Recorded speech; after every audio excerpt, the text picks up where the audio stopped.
I was considering, yeah, the Hyundai Ioniq 5, the Kia EV6, and then I was looking at Volkswagen has the ID4, and then of course the Ford Mustang Mach-E is another car that it looks pretty exciting. It's gotten great reviews.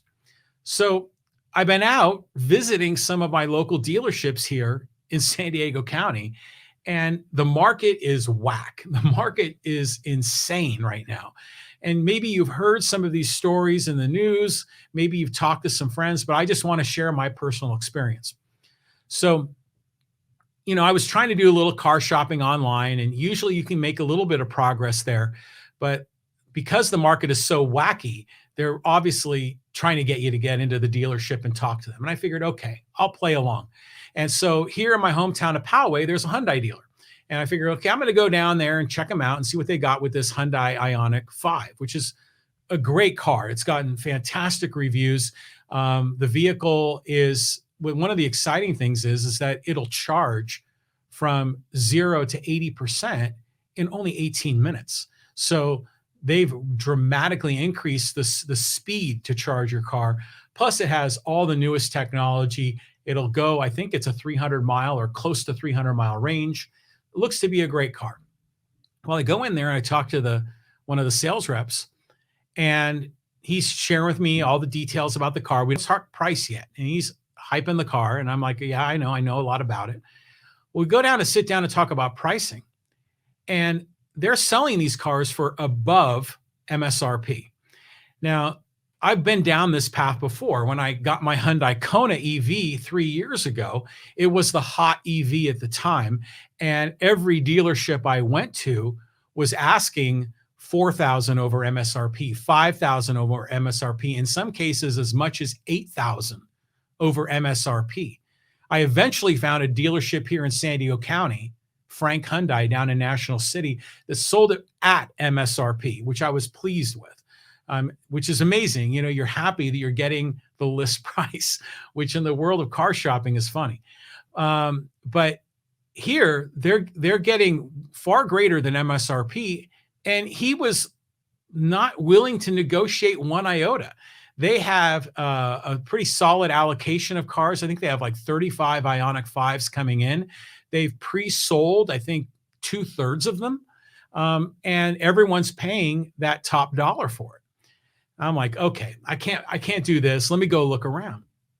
So I go down to the Kia dealer here, and I happened to be driving about, and I went down to the Kia dealership in El Cajon. I figured it's kind of a nice little quiet dealership, should be low stress, should be easy. And they've got the Kia EV6 on the lot, and it's a beautiful car. It's kind of like the Hyundai Ioniq 5, but it's probably a little more sexy. It's a little bit more, sexy is a better word for it. It's a more exciting vehicle. And I'm talking to the sales rep there. He's again hyping up the car and everything. And then I look at the sticker on the side of the car. They're asking $15,000 over MSRP. And I couldn't believe it. And yeah, he told me, he goes, yeah, that's what we're doing. It's 15,000 over MSRP. And he says, look over there. And he pointed to the other side of the lot, and he showed me like there were about, 6 to 8 cars. And he said, that is my new inventory of gasoline cars. He says, we have so few cars available to sell. So that's part of the reason why we're asking $15,000 over MSRP. The market is so out of whack. There's so little supply, and there's still a pretty solid demand. And so they're getting it. And I said, hey, thanks really, but no thanks. There's no way I'm going to be paying 15 over MSRP. And, he kept, of course, as a typical auto salesperson, he was like, well, what if we dropped it by 5,000? What if we came down even as much as 10,000? I'm like, no, thank you. So at this point, this is confirming pretty much everything that I had experienced when I was shopping for the car online, because I wanted to go to the dealerships and see it firsthand. So, okay. So then I'm feeling discouraged, and I'm thinking, you know what? It probably makes sense for me to buy out the lease in my existing car. especially since the market value of my car, because not only are new cars really expensive and the MSRP, well, the sale price is higher than MSRP, but for used cars are crazy expensive too. So in my case, the buyout on my lease is actually very attractive. I mean, I could buy my lease out and then the next day flip my car and make a lot of money. So I'm thinking to myself, that's probably what I want to do. But at the same time, I just enjoy getting a new car every 3 years, as you know, as part of my system that I've been doing now for like the last 10 or 11 years with these EVs, which I really love driving. So I said, okay, I'm going to go to one more lot and I'm going to go check out the Ford Mach-E. And this is one that's gotten, again, great reviews, which is exciting. You know, hey, an American dealer getting really good reviews for EVs, you know, good on them. One of my earlier EVs that I had was the Ford C-Max.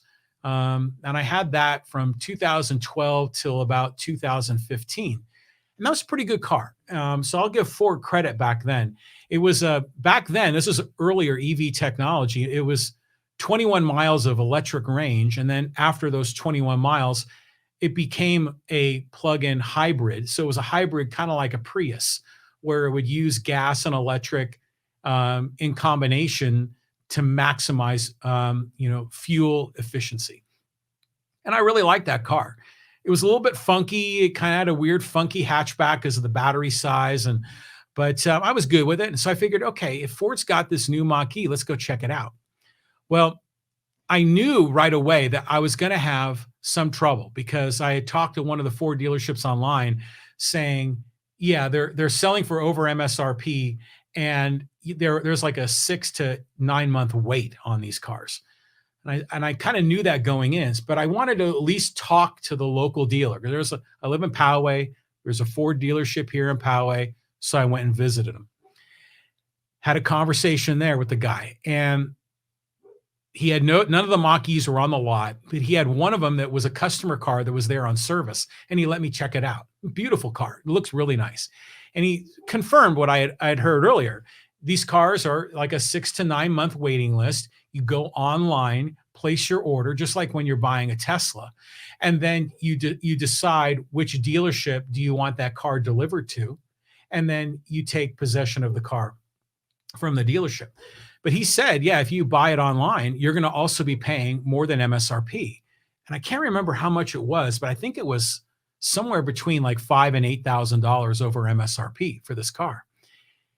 And it's just further evidence that the market is just so skewed, so out of whack. And we talked a little bit about that, and it was very interesting. He's a very knowledgeable salesperson. I'll give this gentleman a lot of credit. We had a really good conversation. And obviously, a lot of this is being driven by the whole supply chain mess, right? Especially with the newer cars, require semiconductors, which are really hard to get because of the disruption in the market, because of the stay-at-home orders and the shutdowns of business.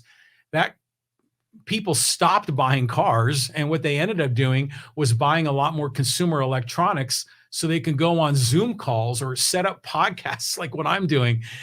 So a lot of the semiconductor developers or manufacturers have been building them for specs for things other than cars.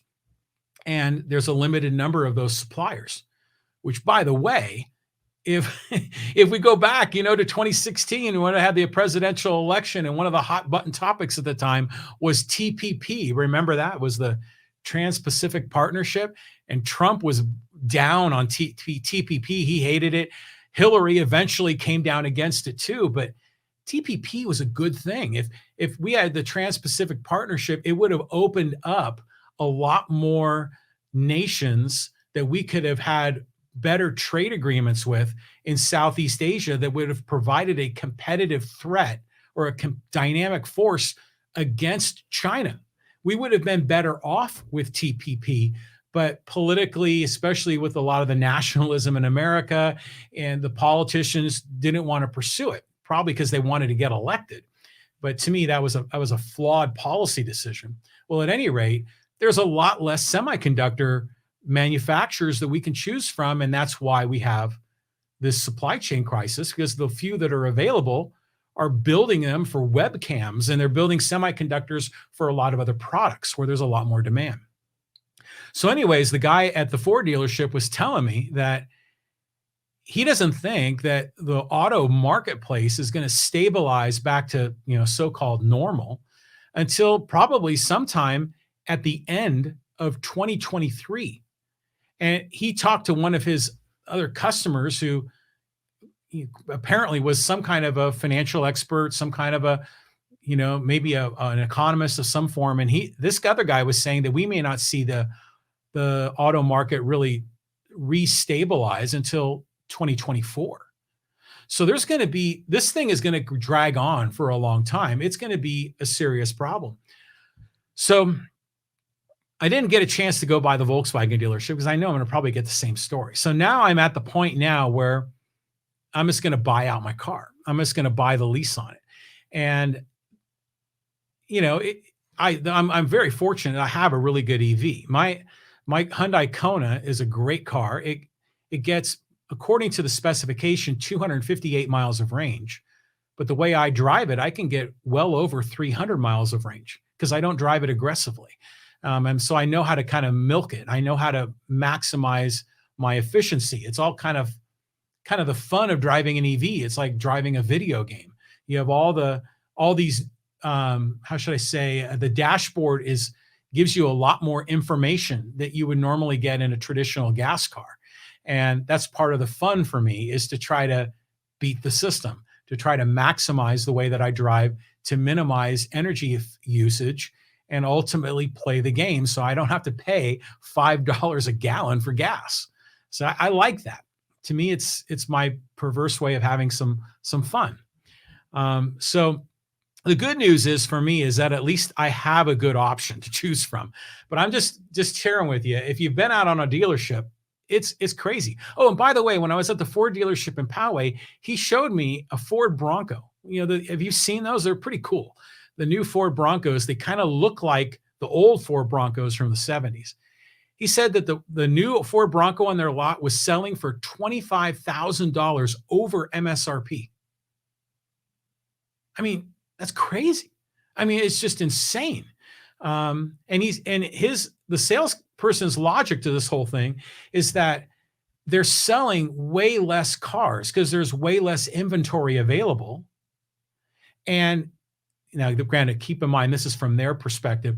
They need to sell the cars for a higher dollar amount so they can better cover all of their fixed costs for their business and all their employee costs. And yeah, I get it. That makes sense.